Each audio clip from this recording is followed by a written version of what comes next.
Subscribe করুন technical master চ্যানেলকে আর bell icon চাপুন latest video সবার আগে দেখার জন্য। তো হ্যালো ফ্রেন্ডস, আমরা দেখছি টেকনিক্যাল মাস্টার ইউটিউব চ্যানেল। তো ফ্রেন্ডস, আজকে বলবো একটা হট টপিক নিয়ে কথা। তো পুলওয়ামার আত্মঘাতী হত্যাকাণ্ডের পরে পাকিস্তান হামলায় কেন ভারত বেছে নিল মিরাজ 2000 যুদ্ধ বিমানটি, কি আছে, কেন যুদ্ধ বিমানটা বেছে নেওয়া হলো সে সম্পর্কে আজকে বলবো।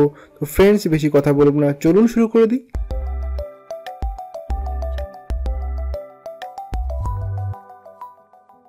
তো হ্যালো ফ্রেন্ডস, পাকিস্তান বিমান হামলায় ভারত বেছে নিল মিরাজ 2000 যুদ্ধ বিমানটি। ঠিক কী কারণে যুদ্ধ বিমানটি ব্যবহার করলো ভারত, হয়তো অনেকেই জানেন না। এখন অনেকের মধ্যে এই প্রশ্ন উঠতে শুরু করেছে, 7-এর দশক থেকে ভারতের হাতে রয়েছে ফ্রান্সের ড্যাশলেট তৈরি যুদ্ধ বিমান। তবে 3 দশক আগে তৈরি হলেও এই বিমান একাধিক আপগ্রেডেশনে হয়েছে এই দীর্ঘ সময়, আর আপগ্রেডেশন করেছে ভারত। তো ভারতীয় হিসাবে আপনার গর্বের কারণ আছে। তো যুদ্ধ বিমানটির বিশেষত্ব হলো শত্রু দেশের রেডারকে ফাঁকি দিয়ে তাদের বায়ুসীমায় প্রবেশ করে বোমা বর্ষণ করতে সিদ্ধহস্ত এই বোমারু বিমান। তো ফ্রেন্ডস, এটি এত তীক্ষ্ণ আর এত স্পিডে চলে, রেডারের পক্ষে ফাঁকি দেওয়া খুব সহজ। তো তাছাড়া মিরাজ 2000 যুদ্ধ বিমানের চালকের মাথায় থাকে একটা হেলমেটের মধ্যে যুক্ত রয়েছে ডিসপ্লে, অর্থাৎ ডিসপ্লেই দেখতে পাবেন, হেলমেটের কাছেই দেখতে পাবেন ডিসপ্লে। তো কোনো অসুবিধার কারণ নেই চালকের পক্ষে।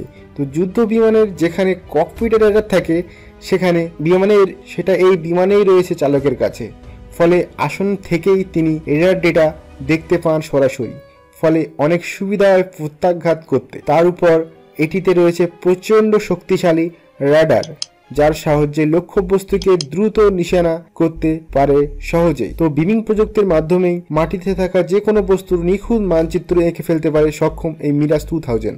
এতে রয়েছে কামান, যা শত্রুপক্ষের বিমানকে মাঝ আকাশে ধ্বংস করতে পারে, অর্থাৎ অটো মোডেড কামান, যেটি শত্রুপক্ষের বিমানকে আকাশেই ধ্বংস করে দেবে। রকেট থেকে শুরু করে লেজার গাইডেড বোমা বহন করতে পারে বিমানটি। জানা গিয়েছে একবার আকাশে ওড়ার সময় প্রায় 5900 কেজি ওজনের অস্ত্রশস্ত্র এবং বোমা সঙ্গে নিতে পারে। কার্গিল যুদ্ধের সময় ট্রলিং ও ব্যাটারিক সেক্টরে পাকিস্তানের আতঙ্কের কারণ হয়ে উঠেছে এই মিরাজ 2000। এটিতে এমনকি পারমাণবিক বোমাও নিক্ষেপণ করার জন্য এটি পারফেক্ট। তো ফ্রেন্ডস, এটি সম্পূর্ণ লেজার যে মিসাইল ছাড়া হয়েছিল, সম্পূর্ণ প্রযুক্তি ইসরায়েল থেকে নেওয়া হয়েছে। ইসরায়েল আমাদের প্রচুর পরিমাণে হেল্প করেছে এর জন্য। আর মিরাজ যে আপগ্রেডেশন হয়েছে সম্পূর্ণ ভারতের। পুরনো মডেলগুলো আপগ্রেডেশন হয়ে সেটি এক নতুন রূপ দেওয়া হয়েছে, এক বিধ্বংসী রূপ দেওয়া হয়েছে। তো ফ্রেন্ডস, যদি এমন ভিডিও চান আর এমন টেকনোলজি আপনার পছন্দের হয়, তো প্লিজ সাবস্ক্রাইব করবেন, পাশে বেল আইকনটা চেপে দেবেন। আমি যখনই ভিডিও ছাড়বো ফার্স্ট নোটিফিকেশন থাকবে